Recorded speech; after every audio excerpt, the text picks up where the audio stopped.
미술 전공자도 어렵고 난해하다고 느끼는 2년 주기로 돌아오는 비엔날레가 시작되었습니다. 서울은 미디어 시티 비엔날레, 광주는 광주 비엔날레, 부산은 부산 비엔날레로 진행되는데요. 저는 부산 비엔날레를 다녀왔습니다. 제 영상을 보신 분들은 쉽고 재미있게 비엔날레를 즐겼으면 좋겠습니다. 부산 비엔날레의 이번 테마는 비록 떨어져 있어도입니다. 여러분은 무엇인가와 떨어져 있어 본 경험이 있으신가요? 가족과 떨어져 있을 수도 있고, 애인과 떨어져 있을 수도 있고, 혹은 내가 아끼는 옷에 붙은 단추가 떨어져 있을 수도 있지요. 부산 비엔날레에서는 현재 분할된 영토로 남한과 북한이 떨어져 있는 상황뿐만 아니라 중국과 대만, 인도와 파키스탄, 이스라엘과 팔레스타인처럼 전 세계적으로 존재하는 영토적인 문제를 큰 주제로 삼고 분단 상황을 만든 과거를 반성하고 미래의 미술이 어떠한 역할을 할 수 있을지에 대한 생각을 하게 만드는 주제라고 해요. 작품을 보다 이해가 되지 않을 때는 이 작가는 분단에 대해 어떻게 표현했을까에 포인트를 두고 작품을 바라보면 수수께끼가 풀릴 거예요. 저는 비엔날레 책자에서 말해주는 작품 설명 등과 작가가 지금까지 해온 작업들의 성향들을 복합적으로 합쳐서 여러분들에게 작품 설명을 해드릴게요. 저의 설명을 참고해서 여러분의 생각으로 작품을 해설해 보는 것도 좋을 것 같아요. 그럼 시작하겠습니다. 티켓을 확인하고 들어갈 때 보이는 바리케이트, 공항에서 자주 볼 수 있는 바리케이트죠? 왜 있을까요? 이 바리케이트는 오스트리아 출신의 에바 그루빙어 작가의 작품입니다. 우리는 비엔날레 작품을 보기 위해서 이 길을 따라 들어가야 하죠. 다른 길로 들어가려고 하면 제지당합니다. 또한 작품을 다 보고 나올 때도 이 길을 따라 나와야 합니다. 왜 설치했을까요? 세계 2차 대전 때 정치적인 목적으로 군중을 정해진 틀 안에서 통제했던 것을 바리케이트를 통해서 작가는 표현한 것입니다. 우리는 다른 곳으로 나갈 수도 내가 원하는 방향으로 움직일 수도 없죠.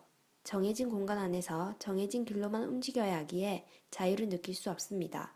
이렇게 구조화된 곳에서 긴 지루함을 체험할 수 있게 작가가 의도한 것이죠. 통제된 길을 따라 들어오면 다음 작품을 만날 수 있습니다. 화면에 철도길이 나옵니다. 덴마트 출신의 라스 폰 트리에 작가의 작품입니다. 작가는 영화 감독이기도 한데요. 그의 영화 유로파의 도입부 2분에 해당하는 최면 시퀀스입니다. 끝이 없는 기차길과 나른한 목소리의 나레이션이 나옵니다. 작가는 이 영상을 통해서 우리가 비엔날레 속으로 빠져들어오는 최면을 걸고 싶었다고 해요. 이 작품을 보고 오른쪽으로 고개를 돌리면 대만 출신의 작가 친정도의 작품입니다. 다양한 소품들과 사진이 진열되어 있습니다. 이 작품은 무엇을 의미하는 것일까요? 트와이스 멤버인 쯔위가 대만 국기를 흔들어서 큰 이슈가 되었던 사건 기억나시나요? 여기에는 중국과 대만의 복잡한 관계가 엮여 있죠. 중국 공산당의 마오쩌둥과 중화민국을 주도한 장제스가 2차 세계대전에서 일본에서 항복하게 난 이후 내전을 치르게 됩니다. 그때 중화민국이 패배하게 되면서 대만의 영토로 200만 명의 국민들이 도피하게 되고 수도를 타이베이로 변경하게 되죠. 중국은 중국 내륙을 타지하게 되죠. 여기서 문제가 생기게 됩니다. 중국은 대만 영토를 중국의 것이라고 보았고 독립을 원하지 않았죠. 다시 작가의 작품을 볼까요? 사진과 일상용품들은 중국에 의해서 중요시되지 않고 무시된 대만의 역사와 관련된 작가의 수집품입니다. 저는 우리나라의 문화와 역사를 탄압받았던 시절과 비슷하게 느껴지더라고요. 여러분은 어떻게 느끼실지 궁금해하며 다음 작품으로 넘어가겠습니다. 연두색 벽에 흰 종이가 연달아 붙어져 있어요. 자세히 보면 한반도를 중심으로 그려진 지도예요. 30장의 지도가 쭉 있는데 같은 듯 달라 보이죠? 무엇을 표현한 것일까요? 혹시 가족 오락관 아시나요? 귀를 막고 소리를 전달하는 게임으로 맨 마지막엔 처음 단어와는 상관없는 단어로 마무리되는 게임이죠. 그 게임처럼 작가는 첫 지도는 원본 지도를 보고 그리고 그 다음 두 번째 그림은 첫 번째 그림을 보고 따라 그리고 그 다음은 또 그 옆에 지도를 보고 따라 그렸다고 해요. 실수를 해도 수정하지 않고 그대로 따라 그리죠. 그러면 실수가 계속 축적되겠죠? 처음 그림과 많이 달라졌죠? 30장의 지도를 그린 이유는 우리나라 민주주의 선거를 치른 지 30년이 된 것을 의미하고 우리나라가 의뢰했기 때문에 우리나라 지도를 그렸다고 해요. 지난주 화요일에 여러분은 무엇을 했는지 기억이 나시나요? 작가는 바로 옆에 두고 그림을 그려도 실수하는데 몇 주, 몇 년 전의 일을 우리가 기억하기에는 기억이 달라지고 왜곡이 된다는 것을 보여주고 싶었다고 해요. 우리의 역사도 그렇지 않을까요? 뒤로 돌면 큰 공간을 가득 채우고 있는 설치 작품이 있습니다. 방송 스튜디오처럼 되어 있고 우스꽝스러운 마네킹이 서 있고 스피커 모양의 사람이 있습니다. 이 작품 앞에서 많은 사람들이 했던 말이 있어요. 모르겠다. 사실 저도 난해하다고 생각했지만 보고 또 보다 보니 작가의 의도를 조금 파악할 수 있었어요. 이 작품은 한국의 임민웅 작가의 생방송입니다. 옆에 공간에 들어가면 1983년 453시간 동안 생방송으로 진행된 방송이 나오고 있어요.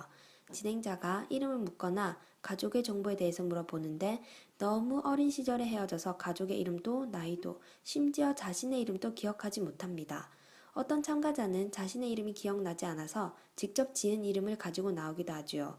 처음에 KBS에서 2시간을 기획해서 만든 방송이었지만 가족을 찾기 위해 많은 사람이 몰리게 되며 19일 동안 생방송으로 방송이 되었죠. 마음 쓰라린 이야기지만 가족의 이름도 나의 이름도 생각나지 않고 가족이 자신을 알아볼 수 있는 이야기를 해달라고 하자 우리 집에는 감나무가 있었다고 말했다고 해요.